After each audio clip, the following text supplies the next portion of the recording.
Okay, number 7 asks us to find the point or points of intersection of these two functions. This one has x squared in it, so I know that one would be a parabola. This one just has a regular x, so that one would be a line. So they could intersect twice. They could intersect once if the line happens to go through the parabola's vertex, or they could not intersect at all. So we'll solve the system to see. So we're going to treat this as a system. And the best method to use would be equal values method because they're already both solved for y. And so we can just take the right side of each equation because those are both equal to y. They must be equal to each other. And so I'm just going to set those equal to each other and then solve that equation. So I'm going to write that x squared minus x minus 12 must equal x plus 3. And then I'm going to solve that equation.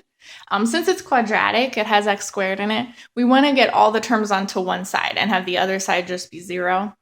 Since I've already got more terms on the left, I'm going to cancel these from the right so that I'll have 0 on the right side. So to cancel the positive x, I'm going to subtract x from each side, and I'm going to subtract it from the other x term over here.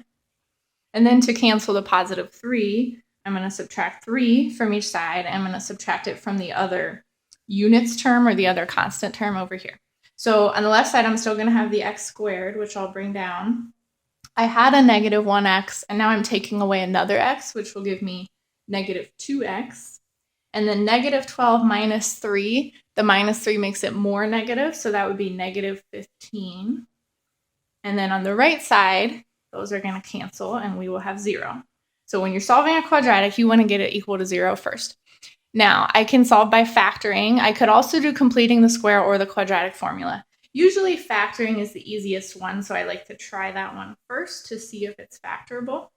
So I'm going to set up my generic rectangle and my diamond for factoring and start filling things in. And then I need to find two terms that when multiplied give me negative 15x squared and when added give me negative 2x. Factors of 15, really the only possibilities are 1 times 15 and 3 times 5, except it's negative 15, so like one of those would have to be negative, and I need to get them to add up to negative 2. So 3 and 5 are 2 apart from each other, and so we can use those. So I'm going to have a 3x and a 5x, but then if I want them to add up to negative 2, then I want the bigger one to be negative. And then that way, when we multiply, we get negative 15. So that will work. And then those go back in to my empty spots in my generic rectangle. And then I need to figure out my outside pieces on my generic rectangle. And then these are my factors, x plus 3 and x minus 5. So at this point, to solve, I'm going to use the zero product property and set each factor equal to 0. And find the x value that would make each factor equal 0. So with this equation, I'm going to get negative 3 as my x value. And with this one, I'm going to get positive 5.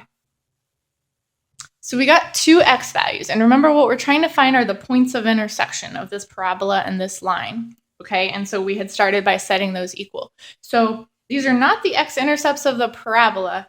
These are the x values for our points of intersection where the parabola and line would cross. So that means they are going to cross at 2 points. But so far, all we have are x coordinates. We need to now find the y coordinates that go with them. So I'm going to take each x value one at a time. They each have a y that goes with them. So I'm going to start with the negative 3. I could plug them into either equation. I'm just going to choose the equation of a line because it's easier. And so I'm going to plug in negative 3 where the x is in that equation and then simplify. So negative 3 plus 3 is 0. So that means when I have an x value of negative 3, the y that goes with that is 0. And so that's one of my points of intersection, a negative 3, 0.